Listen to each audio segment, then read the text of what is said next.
Morning class. आज हिंदी व्याकरण में मैं आपको क्रिया के भेदों के बारे में बताऊंगी। क्रिया के दो भेद होते हैं, कर्म के आधार पर और प्रयोग के आधार पर। आज मैं आपको कर्म के आधार पर जो भेद हैं उनके बारे में बताऊंगी। कर्म के आधार पर क्रिया के दो भेद हैं, अकर्मक और सकर्मक। अकर्मक मतलब कर्म के बिना और सकर्मक मतलब कर्म के साथ, यानी कि अकर्मक क्रिया कर्म के बिना होती है और सकर्मक क्रिया कर्म के साथ होती है। अकर्मक क्रिया में जैसे राम सोता है, वह जाता है, इन दोनों ही वाक्यों में सोता है और जाता है अकर्मक क्रिया है, क्योंकि इन क्रियाओं का फल प्रभाव सिर्फ कर्ता पर ही पड़ता है।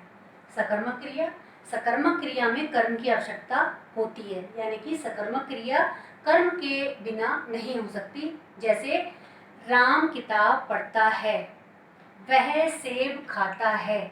यहाँ पढ़ने की क्रिया किताब के बिना और खाने की क्रिया सेब के बिना नहीं हो सकती, अतः सकर्मक क्रिया है। सकर्मक क्रिया को आप ऐसे पहचान सकते हैं कि आप सेंटेंस में क्या लगाकर अगर आंसर मिलता है तो सकर्मक क्रिया, और क्या लगाकर आंसर ना मिले तो अकर्मक क्रिया होगी। सकर्मक क्रिया के भी दो भेद हैं, एक कर्मक क्रिया और द्विकर्मक क्रिया।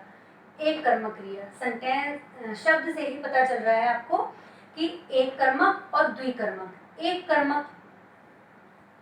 कर्मक क्रिया में सिर्फ एक कर्म होगा और द्विकर्मक क्रिया में दो कर्म होंगे।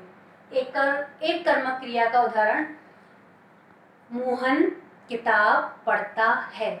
इसमें किताब कर्म है और सिर्फ एक ही कर्म है, तो वो एक कर्मक क्रिया होगी। द्विकर्मक क्रिया, मोहन राहुल को गणित पढ़ाता है। इस सेंटेंस में राहुल को और गणित दो कर्म है, अतः ये द्विकर्मक क्रिया होगी। Thank you.